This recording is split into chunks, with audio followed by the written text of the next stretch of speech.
Among the political interviews in the RTE Sound Archive by Proinseas O Conluain is one with James Dillon, former leader of Fine Gael, former Minister for Agriculture and son of the parliamentarian from the Irish Parliamentary Party, John Dillon. Again, this interview is focused on an important aspect of life in Ulster, the ancient order of Hibernians. Once a power in the land, but increasingly marginalised to Ulster counties, and especially, since partition, to the 6 counties of Northern Ireland. Mr. James Dillon, when did you first become associated with the ancient order of Hibernians? Oh, in the 20s of this century, the General Secretary, the National Secretary of the ancient order of Hibernians was Mr. John Dean Nugent, the late Mr. John Dean Nugent, who was a great friend of my father's and a very ardent political supporter of his. And it was mainly through my contacts with him, which were established in my father's house when he used to come and visit him, that I became involved in the ancient order of Hibernians. Proinseas also asked James Dillon about Joseph Dillon, the AOH leader. Dillon had witnessed the ancient order of Hibernians' power in Irish-American politics and replicated the AOH in Ireland, remaining national president from 1905 until his death almost 30 years later.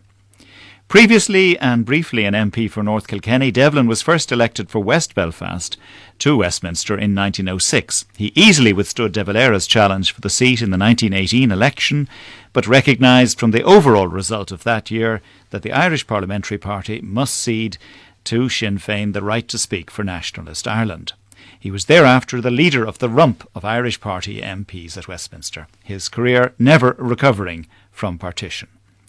The establishment of the Northern Ireland Parliament left him with a no-win dilemma.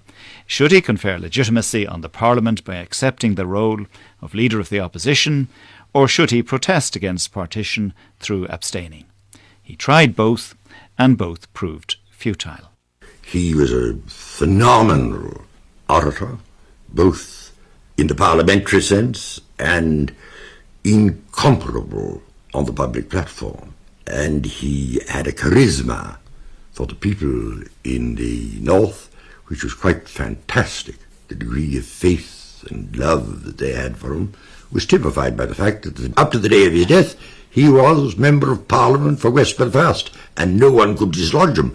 I think he was the only person who ever defeated De Valera, who contested West Belfast against him. That's so. And against that, of course, Larkin and Connolly had some very hard words to say about the AOH. Why were they so antagonistic? Did they think that the AOH was a highly reactionary organisation? Not at all, but Connolly and Larkin were communists.